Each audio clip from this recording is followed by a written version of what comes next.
자, 6번째, 과학 수학입니다. 이렇게 생각하는 애들이 있어. 선생님, 인문 논술인데 과학 문제랑 수학 문제를 내는 건 아니지 않냐?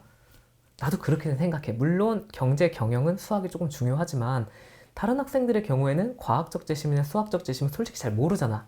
출제자가 그걸 모를까? 알아. 그럼 여기서 중요한 게 뭐야? 과학과 수학은 전체 글쓰기의 핵심이 아닐 가능성이 높다. 역시 이건 뭐라고? 이건 분석하려고 우리가 막 노력을 기울일 필요는 없다. 대신에 글쓰기 과정에서 역시 마찬가지야. 핵심 용어를 가지고 활용을 해주면 그것만으로도 충분하다. 이렇게 된 거야. 예를 들어볼게. 한양대 에리카에서 양자역학 나온 적 있었어. 솔직히 말해서 양자역학을 제대로 이해하고 있는 고등학생이 어디 있어. 이건 이과도 몰라. 근데 핵심 키워드에 따옴표가 쳐져 있었단 말이야. 그 제시문 전체의 키워드는 양자역학이 아니었어. 그 제시문 전체의 키워드는 불확정성의 원리였단 말이지. 자, 양자역학이라는 과학 제시문이 나왔지만 그 제시문에서 말하고자 싶었던 건 양자의 움직임, 양자의 원리가 아니야. 불확정적이다라는 걸 말해주고 싶었던 거야. 그 제시문에 활용되는 건. 그럼 봐봐.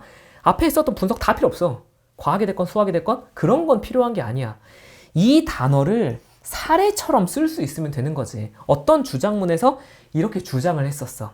자, 우리가 살아가는 인간, 사회, 현상이라는 것은 기본적으로 하나의 일원적 질서로는 이야기할 수가 없다. 하나의 원리 원칙 이런 걸로는 몰라. 왜냐? 이 사회는 복잡하거든.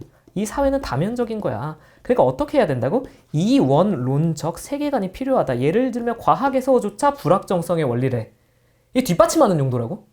불확정성의 원리를 양자역학을 설명하라고 하는 요약 제시문, 요약 문제, 비교 문제 절대 안 나와. 그러니까 이러한 키워드 하나랑 역시 마찬가지야. 키워드가 있는데 그 단어를 찾아줘. 이 사회의 복잡성, 이 사회의 이원론성, 이원론성 이런 단어랑 연결만 해주면 된다고? 언급만 해주면 된다고? 여기까지 이해하지? 자, 역시 마찬가지야. 과학, 수학도 여기에 집착할 필요가 없어. 다만 이게 문학이랑은 약간의 차이가 있어. 솔직히 운문 문학이 됐든 산문 문학이 됐든 이게 한글이니까 너네가 읽어봤을 때 무슨 말인지 못 알아들을 가능성은 없어. 알아들어.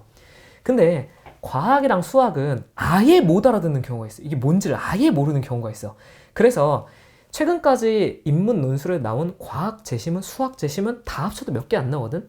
나올 만한 게 어느 정도 정해져 있어. 그래서 나오는 건 솔직히 말하면 뉴턴과 관련된 광학 제시문, 뉴턴과 관련된 중력 제시문, 아인슈타인과 관련된 상대성 이론, 그 다음에 최근에 나오던 뭐 하이젠베르크의 양자역학 및 불확정성의 원리, 요 정도야. 이 정도 정리해주면 끝.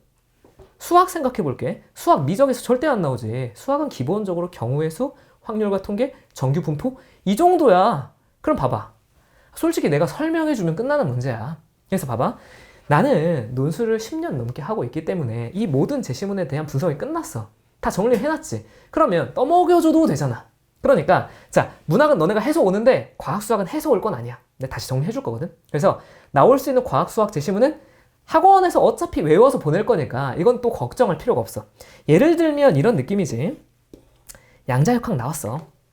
자, 아까 설명해줬지만 양자역학에서 뭐 관측 행위가 어떻고 그래서 위치와 속도의 관측에 영향을 받고 관측자가 뭐고 못 알아듣겠어.